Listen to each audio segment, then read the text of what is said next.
Good morning.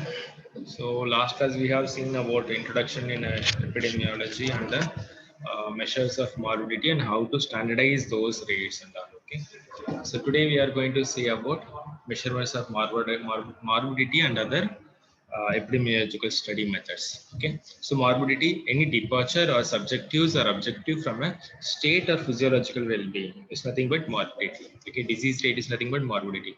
Uses of morbidity data describe the extent and the nature of the disease load in the community and thus assist in the establishment of priorities. So describe the extent and nature of the disease load in the community and thus assist in the establishment of priorities.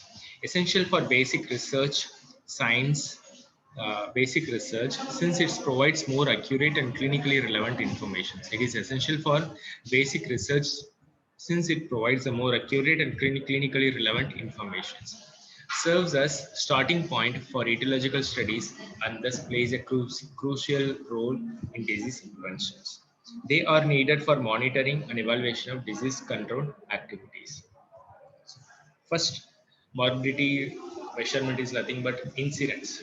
Incidence is nothing but the number of new cases occurring in a defined population during a specified period of time. So all the new cases in a particular period of time is nothing but incidence. So incidence is equal to number of new cases of specific disease during a given period of time divided by population at risk during that period into 1000. Here the multiplying factor is 1000. So the unit will be per 1000 population per year. Okay. So it is generally restricted to acute conditions. So special incidence rates or attack rates, it is a case rate. Okay, it is an incidence rate expressed as percent used only when the population is exposed to a risk for a limited period of time, such as during an epidemic. Attack rate is nothing but number of new cases of specified disease during a specified time interval divided by total population at risk during the same interval. Here we have multiplication factor as 100. Then because of this multiplying factor 100, we will be using percentage. Attack rate will be represented in a percentage. Then coming to secondary attack rate, the number of exposed persons developing the disease within the range of incubation period following exposure to a primary case. That is nothing but secondary attack rate. Out of persons exposed to that particular risk, how many have been developed? That is nothing but secondary attack rate. This is also expressed in percentage. Okay.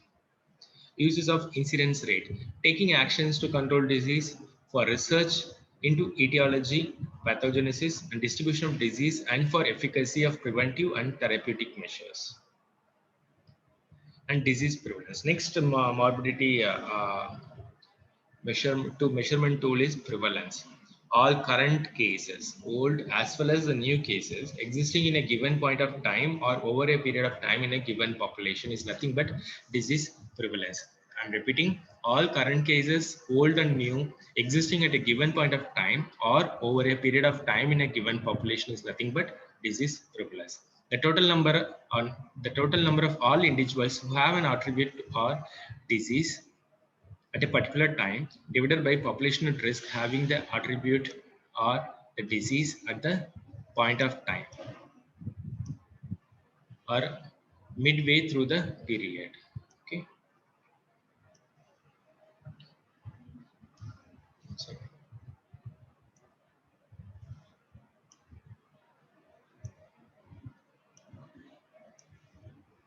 Right. So prevalence is of two types. One is point prevalence and another one is period prevalence. Okay. The number of all current cases. So number of all current cases, old and new, of a disease at one point of time, a day or several days or even a few weeks depending upon the time it takes to examine the population sample in time in relation to a defined population, can be made specific for age, gender as well as for other factors.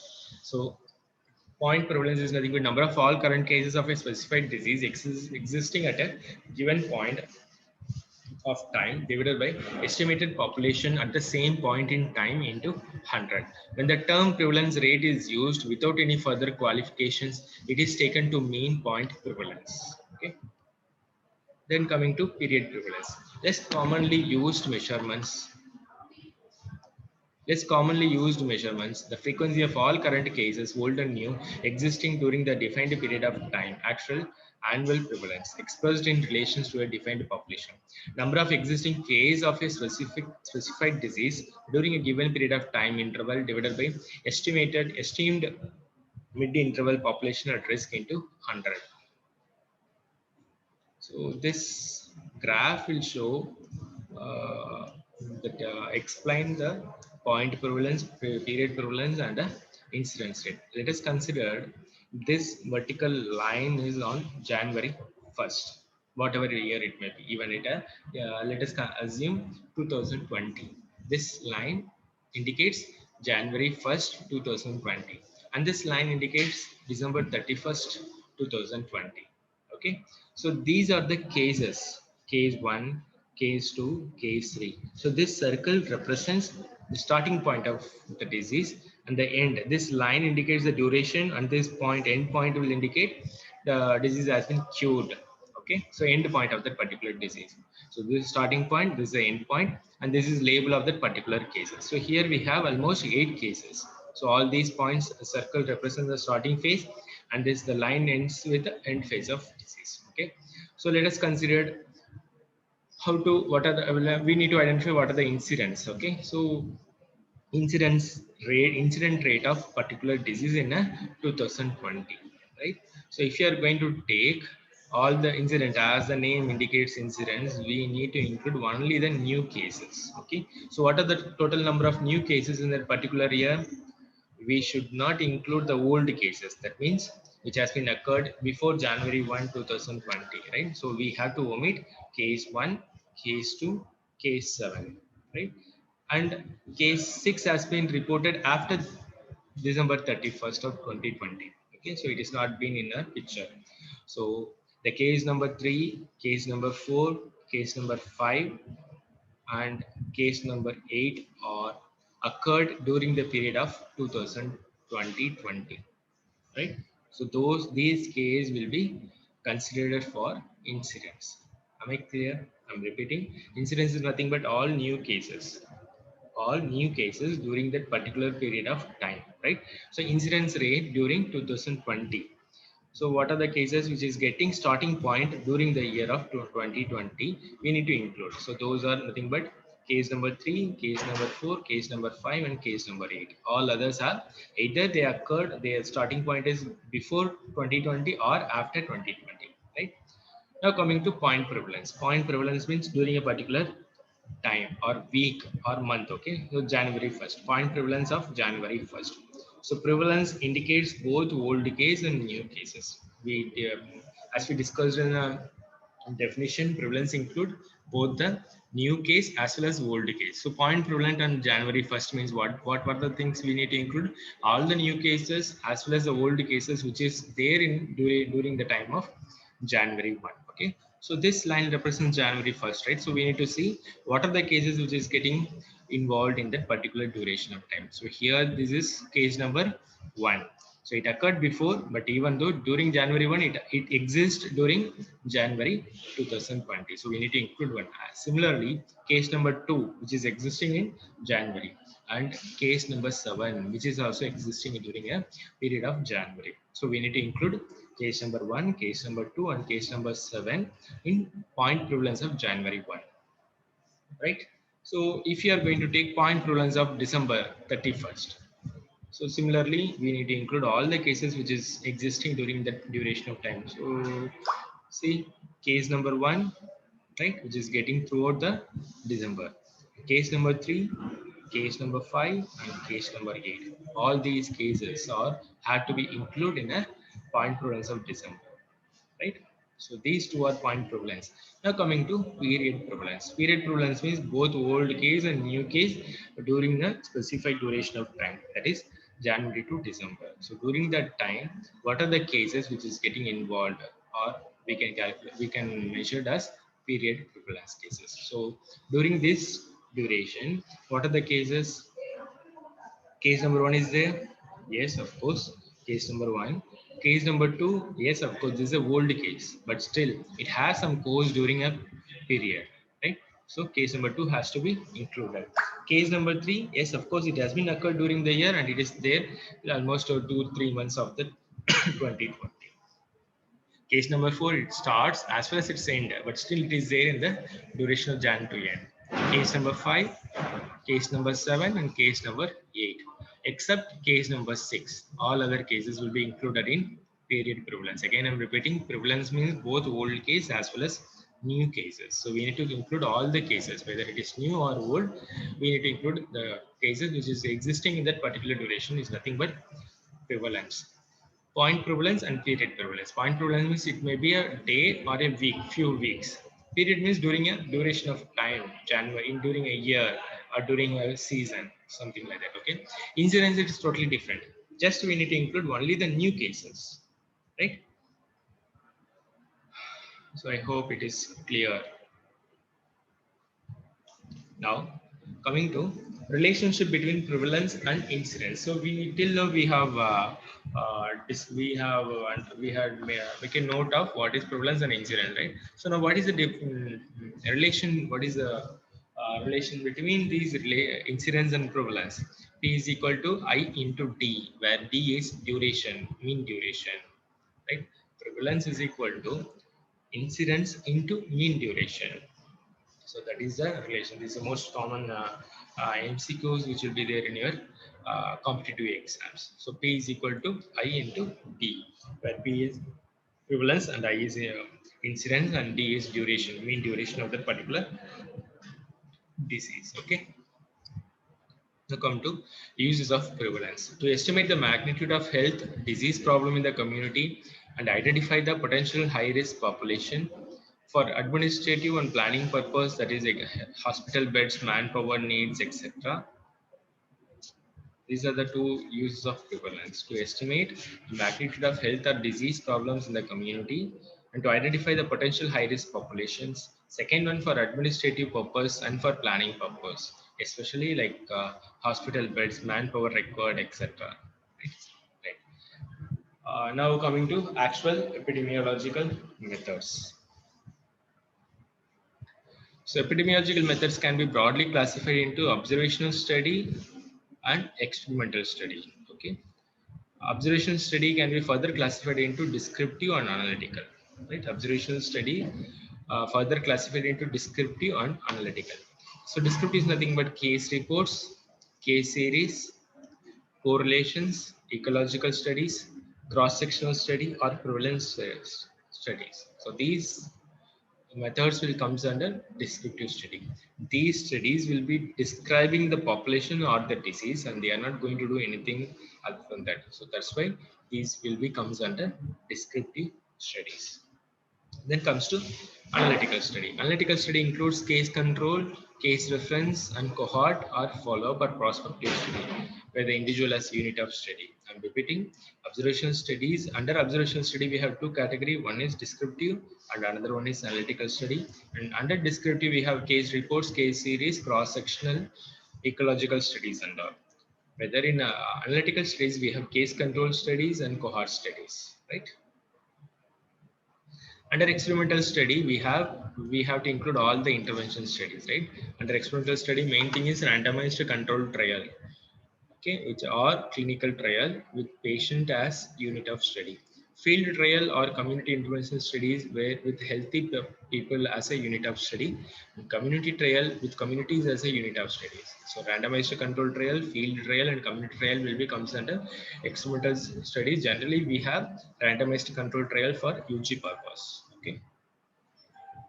Descriptive epidemiology. So what are the things we need to deal with descriptive epidemiology? When the disease is occurring, time distribution, where it is occurring, place distribution, and who is getting the disease, person distribution. So generally we are going to describe the disease in terms of time, place, and person in descriptive epidemiology. Am I clear? Again, I'm repeating, in descriptive epidemiology, we are going to describe the disease in terms of time, place, and person. So these are the questions. When is the disease occurring, where it is occurring, and who is getting the disease.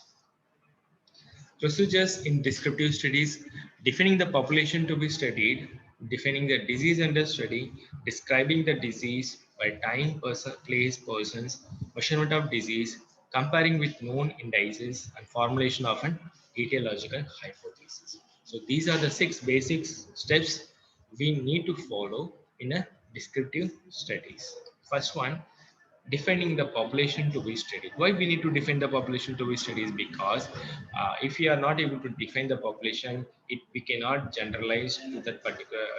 We cannot use a study result without defining the population. Suppose, for example, if you are going to study the disease rate in a younger age group, if I'm not able to define my population under age criteria, this study's results can be misguided, or maybe may not be able to compare with other known indices, right? Then defining the disease under study. So we need to define the disease, because each and every persons will have their own idea about that particular disease. Suppose, for example, polio. Okay, polio can be defined in terms of laboratory, or in terms of clinical, or in terms of any other forms. Okay, similarly, if you are going to take anemia, we can able to describe anemia, or we can able to identify anemia both by clinical examination as well as by laboratory, right? Failure, but this failure is getting differ personally, right? I will be identifying a failure in a more accurate than a UG students because of my experience. So to avoid these kind of confusions, we need to define the disease under study.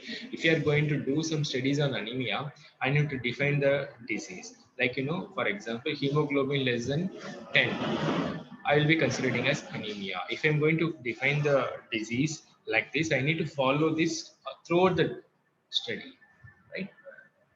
Whatever it is, first we need to define the disease so that a uniformity can be followed. Third one, describing the disease by time, place, person. And fourth one, measurement of disease. We have learned what are those measurements in previous classes. Then comparing with known indices, it can be compared with the same population or with the different populations, whatever it is, internal comparisons or external comparisons. Finally, formulation of etiological hypothesis. So this is the step we need to do based on descriptive studies, because after describing the disease, we are going to formulate hypotheses which have to proven or disproven by a analytical studies, right? So let us see step by step. Defining the population to be studied. Defined population or a population at risk is crucial in epidemiological studies. The population base, not only in terms of the total number but also in composition, in terms of age, gender, occupations, cultural characters, and similar information is needed for the studies. I'm repeating, defined population or a population at risk is crucial in epidemiological studies. The population base, not only in terms of the total number but also in its composition in terms of age, sex, occupation, cultural character, and similar information is needed for the studies. Then defining the disease under study. Epidemiologist looks out for operational definitions. Instead of having a theoretical definitions, epidemiologists always look for an operational definitions, because it has to be used from top to ground level workers. So describing the disease by time, place, and persons. That is, time is nothing but year. Which year is more common? Seasonal, month, week, or day, hour of onset in duration. Whatever is applicable for the particular disease, we can define. And place, climatic zones, country, region, urban or rural, locality, community, town, cities, and institutions. In person, defining the disease by person, age, birth order, gender, family size, marital state, height, weight, occupation, social status, educational status, blood pressure, blood cholesterol, and personal habits, etc. By using all these parameters, we can describe in persons. Okay. Time distribution, whether it is a short-term fluctuation, periodic fluctuation, or long-term or secular trends. Let us see what are those things. Short-term fluctuations, best known is an epidemic. Okay, short-term fluctuation. Epidemic is nothing but the occurrence in a community or a region of cases of an illness or other health-related events clearly in excess of normal expectancy. So clearly in excess of normal expectancy. Suppose, for example, every year 100 cases of URS has been occurred in a particular population. Suddenly, 2020, like 1,000 cases has been occurred. Then there is a something fishy. We need to identify because every year only 100 cases are getting reported. Suddenly, we are getting the number is getting more clearly than the clearly excess than the normal expectancy. So there is a question why it is happened, right? So that questions will end up in a epidemiological research. So epidemic is nothing but clearly in excess of a normal expectancy.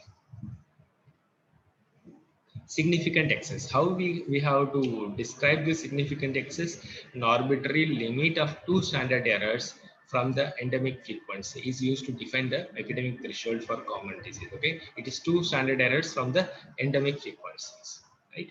Even a single case of cholera would constitute a potential epidemic in USA, but in a country like a developing country like India, where the disease is highly endemic, thousands of cases are required to be considered as an epidemic because every year, every day, it is getting reported, right?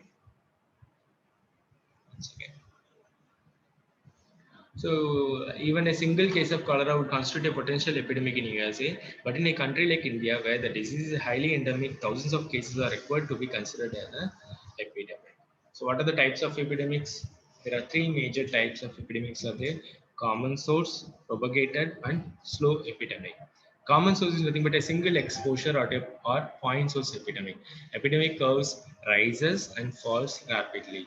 Only one single exposure is there, and all the persons who are getting exposed to that particular point is are getting disease, and the curves will have a single curve and falls rapidly, or continuous or multiple exposures epidemic. Here, the exposure is getting multiplied. The sick persons are getting more and more, and each one will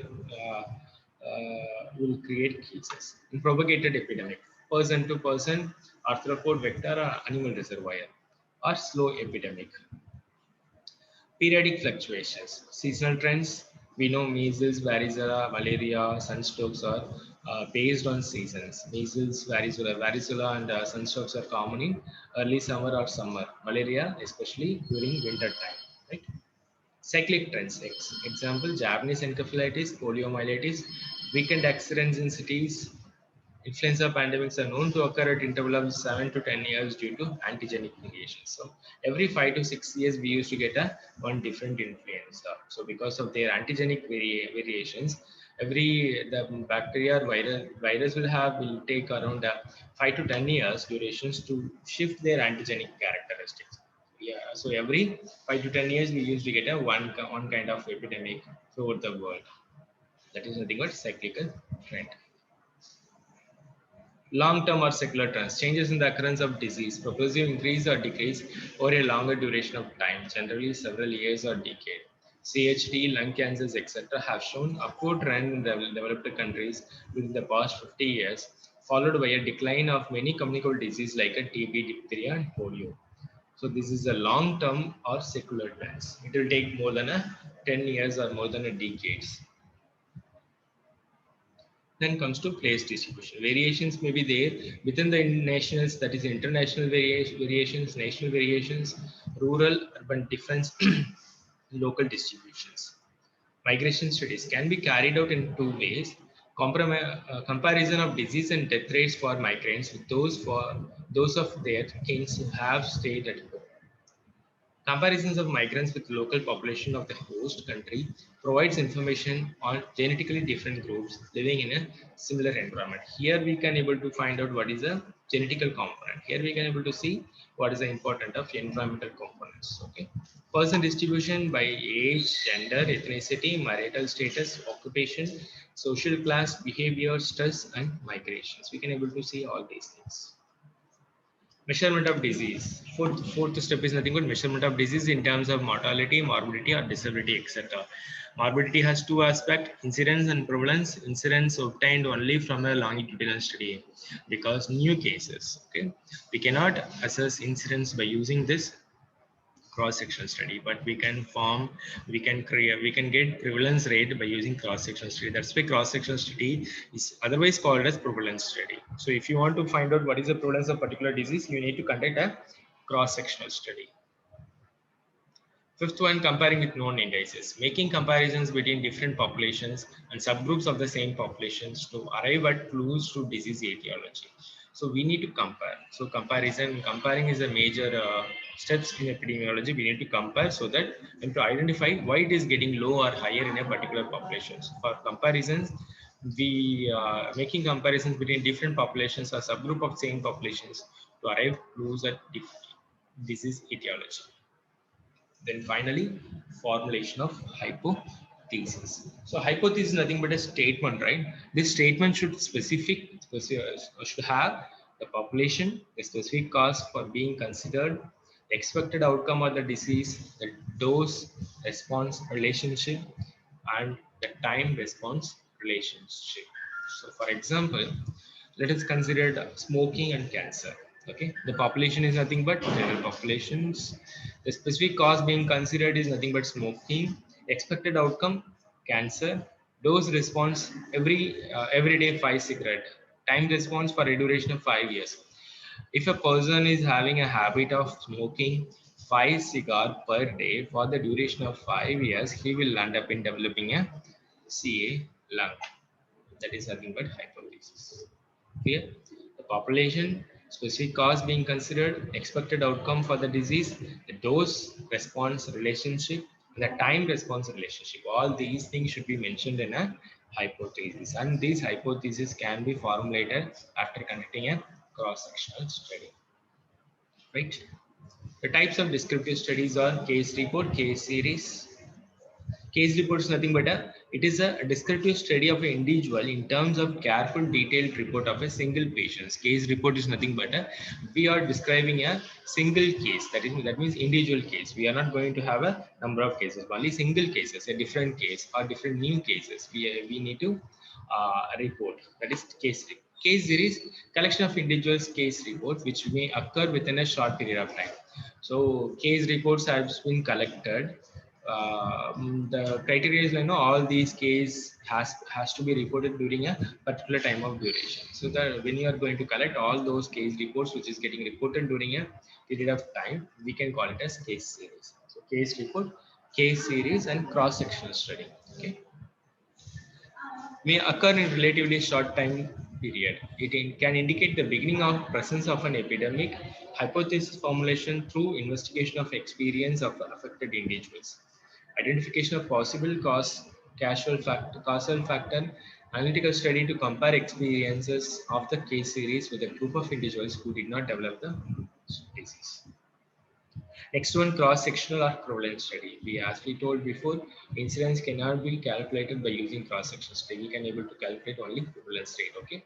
A cross-sectional study is nothing but a snapshot of a well-defined population at a specified time. A snapshot of a well-defined population at a specified time. Useful in assessing health status and healthcare needs of the population. Prevalence of acute and chronic disease can be assessed, useful for studying association, but they cannot establish temporal relationship and not useful for testing hypothesis. This is used only to create hypothesis and not for testing the hypothesis. For testing hypothesis, we need to do an analytical study. Correlation or ecological study. Data from entire population is used to compare the disease frequencies or health related events between different groups during the same period of time or in the same population at different points in time. The unit of analysis is group, not the individual. The strength of association is determined by correlation coefficient R. Advantages of correlational studies: good for investigation of rare disease, contributes as a first step in investigating a possible exposure disease relationship, inexpensive, quick and easy to conduct, utilize data already collected by a private or a government sector. Disadvantages: ability to prove causation in rather weak. Ability to prove causation is rather weak, unable to link exposure with the disease in particular individuals, lack of ability to control for the effects of potential confounding factors, represents average exposure levels rather than actual individual levels. Uses of descriptive epidemiology.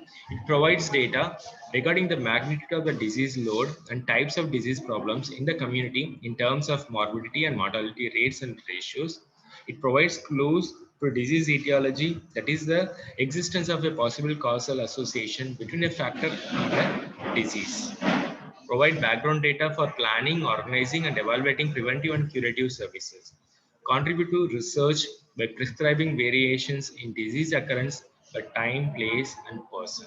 I'm repeating the uses of descriptive epidemiology. It provides data regarding the magnitude of the disease load and types of disease problems in the community in terms of morbidity and mortality rates and ratios, provide clues to disease etiology, that is the existence of a possible causal association between a factor and the disease, provide background data for planning, organizing, and evaluating preventive and curative services, and contribute to research by describing variations in disease occurrence by time, place, person. Make clear? So this is about descriptive study. So to summarize, I would like to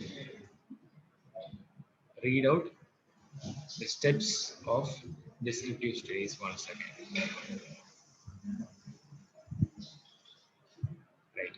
Procedures in descriptive study, again repeating. First one, defining the population to be studied. Okay, we need to define the population not only in number but as well as characteristic of a particular population. And defining the disease, especially operational definition for the particular disease under study. Then describing the disease by in terms of time, place, and person. Okay, time, short-term fluctuation, long-term fluctuation, a season.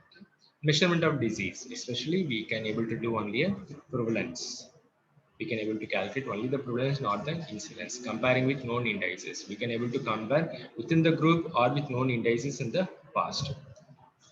Finally, formulation of an etiological hypothesis. A hypothesis should have a 6 component. What are those? One is